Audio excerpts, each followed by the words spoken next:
issued. I now give the floor to the distinguished representative of Libya for the presentation of a heads of state statement.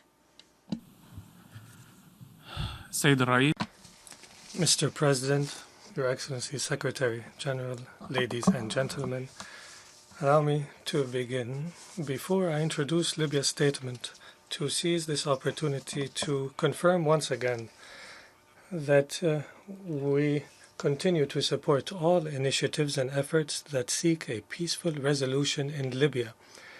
As everyone has seen, we were pioneers in our call for dialogue and ceasefire. Despite being in the face of aggression, and while we sought unity of the ranks and a truce, and while we welcomed different states' initiatives, we find it strange that some continue to use threatening language and to create fake red lines on our territory in direct provocation of the Libyans. Therefore, we denounce completely all these threats and any threat of interference, and we emphasize that such an approach will only lead to further tension and escalation. We once again call upon these states to use wisdom and reason and to contain the violators of the ceasefire, who are as such being the real sources of threat to national security and regional stability. And such conduct sabotages all peaceful initiatives that we welcome. Mr. President, allow me to introduce to you the pre-recorded message from the President of the Presidency Council of the Government of the National Accord of the State of Libya, His Excellency Faiez Mustafa Serraj. Mr. President, Your Excellencies, ladies and gentlemen, may the peace of God be upon you. It gives me pleasure, Mr. President, to begin by congratulating you and your sisterly nation on your election as President of the 75th session of the United Nations General Assembly.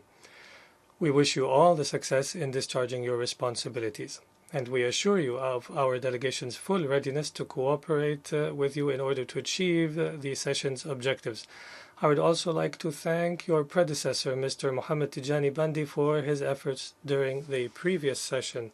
I would also be remiss not to mention the continued efforts of the Secretary General, Mr. Antonio Guterres, in order to fulfill the purpose and principles of the United Nations. Unfortunately, this session is being held under difficult and cruel circumstances because of COVID-19 that knows no geographical borders and does not discriminate between people. The pandemic continues to cause loss of life and warns of threatening the performance of all national sectors, in particular in developing countries that suffer from conflict and instability. As emphasized by the Secretary General on multiple occasions, there is no means to combat the virus except through solidarity, greater cooperation, and unifying efforts in order to overcome the pandemic. Ladies and gentlemen, every time I have the opportunity of addressing this assembly, I wish I could speak of an end to the difficult transition in my country. I wish I could speak of overcoming the serious challenges and beginning the path towards a civilian democratic state where power is peacefully transferred and the rule of law prevails and where human rights and dignity are protected. However, unfortunately, some desire and act to undermine these aspirations for which the Libyan people made great sacrifices. They insist on pursuing every means, no matter how destructive or unjust, to seize power and rule by force. However, with the will of our people, we are persevering with all our might to achieve the goals for which the martyrs offered their lives. The heroes of our army and armed forces have proven they are the bedrock that will defeat everyone who seeks to return our country to dictatorship and one-man rule. We fulfilled our promise when we said the invader will not enter Tripoli. On April 4th of last year, the city remained resilient in the face of a tyrannical attack led by the aggressor and the militias that support him. The resulting human and material loss are too much to enumerate here. With the sacrifice of our heroes during the Volcano of Rage operation, we were able to deter and defeat the aggression. Unfortunately, it was supported by missionaries and materiel by countries known to everyone and mentioned in UN reports. This is unacceptable. It violates Libyan sovereignty and independence and the Security Council resolutions and international law and custom, which prohibit the interference in internal affairs of states. There is no doubt that such conduct cannot be compared to legitimate agreements concluded by the legitimate government with some states. As new developments take place culminating in defeat of the aggressor and victory for the Libyan people who are determined to proceed forward to overcome every obstacle, we call on these states to revisit their positions and to no longer bet on the aggressor and to discuss with the Government of National Accord the means to address their concerns. We must work to establish relationships based on mutual respect and common interests and the non-interference in internal affairs. We reiterated at every occasion our commitment to peaceful means through constructive dialogue as the only means out of the crisis. We engaged positively with the UN-led peace process and offered every assistance to the UN efforts in this regard. We engaged in goodwill with initiatives to reach a solution, most recent of which were the outcomes of the Berlin Conference. In fact, we offered a number of initiatives ourselves and sought to solve the political and security crisis and to address the living challenges faced by Libyans. We have constantly proven that we want peace, not war. While we possess the force and faith to resist and defeat the aggressor, we want to prevent the bloodshed and the loss of life. And in order to unify efforts to combat COVID-19, which is threatening our citizens, we announced a ceasefire on August 21st and called for elections by March of next year. We emphasized that an effective and lasting ceasefire requires that both regions of Sirte and Jufra must become free of weapons. Foreign forces and militias must withdraw from both cities and from all Libyan territory. This is the means to realize national sovereignty over all of Libyan territory, which is an entitlement to the Government of National Accord.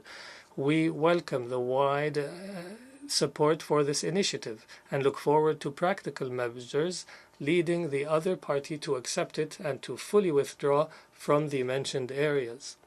The militias should return to their countries and the seaports and oil fields must reopen,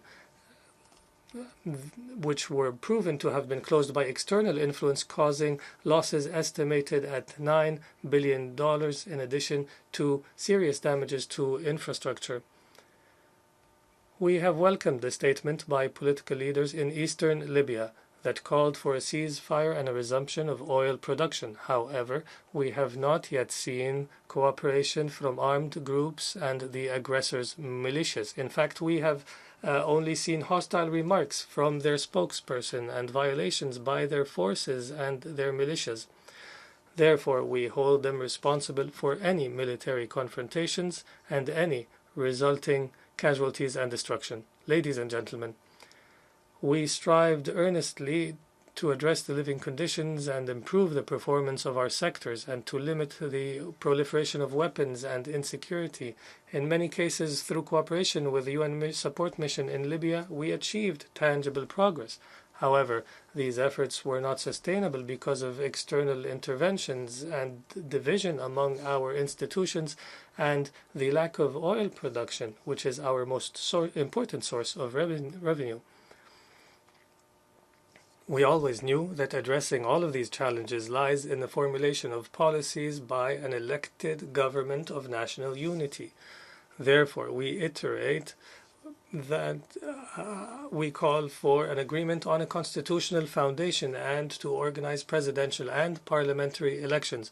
We look forward to strong international support in this regard and a contribution of the United Nations to provide the requirements for a successful election, an election that the Libyans have awaited for too long.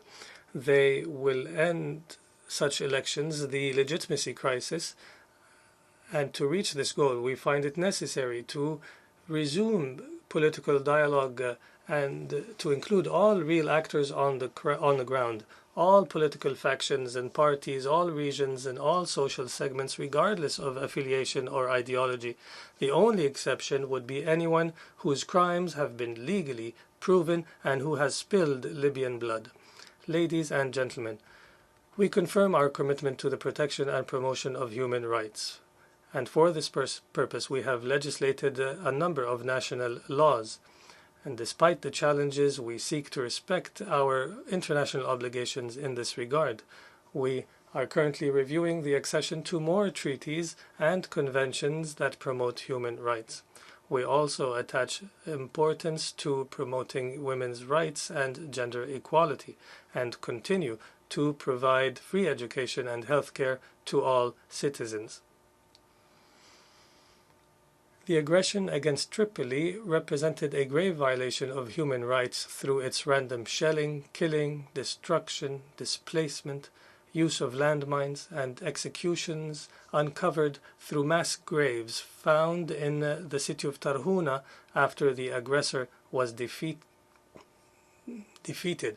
These various violations and serious violations earned a response from the Human Rights Council to our request, and the Council formed a commission of inquiry. And while we welcome this measure, we also pledge our readiness to cooperate and facilitate the work of the Commission. We also call on the Commission to investigate the violations suffered by citizens in the city of Sirte at the hands of Haftar's militias, the last of which was detaining and executing a man before the eyes of his family members. The Government of National Accord is committed to citizens' right to peacefully express themselves as guaranteed by the law and to protect the protesters and allow them the space to express their legitimate demands for better living conditions, better services, and an end to corruption. We will not allow the forceful oppression of this right. Ladies and gentlemen, we reiterate again our condemnation of terrorism in all its forms, and we emphasize that this phenomenon must not be attributed to any religion or creed. My country made great sacrifices to eliminate terrorist organizations that included a number of foreign fighters. They included Daesh, which came from outside of Libya and not only threatened our security and stability, but also our natural resources, and sought to use our resources to launch evil plans from our territory. Libya has ratified all international conventions on terrorism, and we consider the UN Global Strategy on Counterterrorism in its 4 pillars as one of the most important legal frameworks to facilitate counterterrorism through national legislation. The promotion of regional and international cooperation remains the best means to track terrorist networks and eliminate them. It is important to mention in this regard the need to support regional and sub-regional programs. Such programs include Libya's cooperation with some of its neighbors in joint border control in order to arrest and prosecute terrorists. Ladies and gentlemen, my country continues to attach importance to the phenomenon of irregular migration and to address the continued flow of migrants who expose themselves to great dangers and the evil of trafficking networks. The migration represents a human tragedy that the international community is unable to resolve until today. And as a transit country, Libya faces serious economic, social, and security repercussions of this phenomenon, which has exacerbated our instability and reflected negatively on our society. It is difficult to address such a phenomenon without external assistance commensurate with its challenges. We look forward to greater consultation with international organizations with whom we cooperate in order to reach objective information on migrants in Libya and the hardships they face. We do not believe that unilateral reports containing inaccurate and exaggerated information are helpful in reaching solutions. These reports are disappointing because they focus on allegations of violations by the relevant authorities in the country without mention of these same authorities' efforts to serve the interests of migrants. The reports neglect the fact that 500,000 irregular migrants live peacefully among Libyans and work in different sectors and send funds back to their families in their countries of origin. There is currently international consensus that the challenges of migration are greater than the capacities of any single nation. Libya is a victim of migration and not its reason. Accordingly, we reaffirm that the ideal solution is to address the root causes of migration. The international community must assist the countries of origin and encourage them to implement real development programs and improve their sector's performance. Everything possible must be done to address poverty, unemployment, and all hardships that drive people to embark on life-threatening journeys. Ladies and gentlemen, my country attaches great importance to disarmament and the maintenance of international peace and security through its active participation in discussions on this topic and through co-sponsoring a number of UN resolutions, and we continue to respect all relevant treaties and conventions. We understand the threat to international peace and security posed by the production and stockpiling of weapons of mass destruction and the horror they cause for humanity. Libya also participates in efforts for the disarmament of weapons of mass destruction and for the international maintenance of peace and security. Mr. President, it has been 5 years since the implementation began of the Sustainable Development Goals. It is concerning that COVID-19 poses serious challenges that undermine the progress achieved and impede the implementation. In Libya, we continue to face serious challenges in achieving these goals, which include the political and security instability in the country. Everyone knows there can be no development without security and no security without development.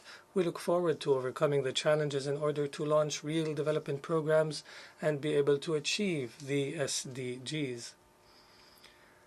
Domestic mobilization of resources is necessary, and a lot of Libya's funds have escaped outside the country. Therefore, we call on states to which these funds have escaped to reveal these funds and to assist in reclaiming our resources.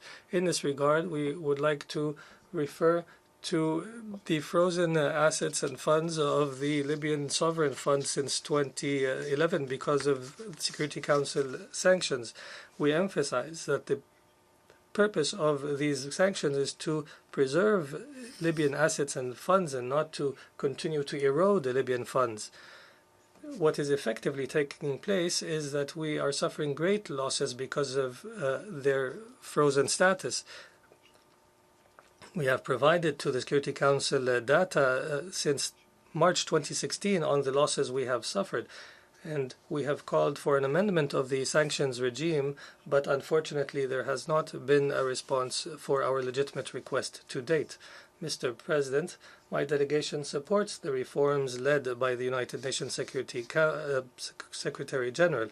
And despite the progress achieved, the most important organ, the Security Council, remains without reforms. It's become important to reform the Council that no longer reflects the 21st century. The geopolitical reality is conducive to a reform of the Council and more equitable representation, and accordingly we emphasize our support for lifting and correcting the historical injustice inflicted on Africa through the seats required as per the Isolwini Consensus and the CERT Declaration, which include 2 permanent seats with all rights and 2 additional non-permanent seats.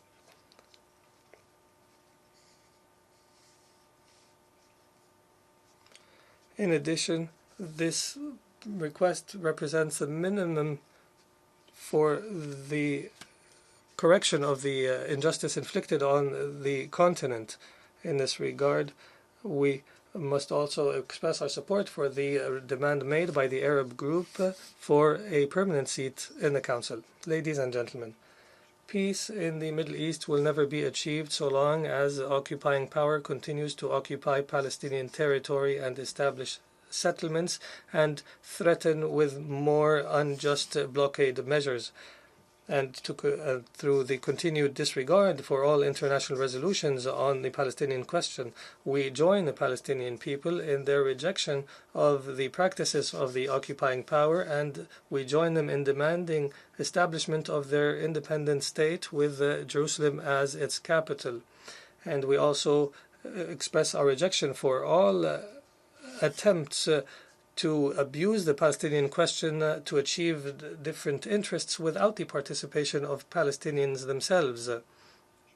We continue to support the quest for a Palestinian state. In conclusion, I would like to emphasize that a civilian democratic state is the aspiration for which the Libyans have rebelled, and it is what we seek in Libya. We aspire to live in a state where there is a peaceful transfer of power and where human rights are respected and where the rule of law prevails.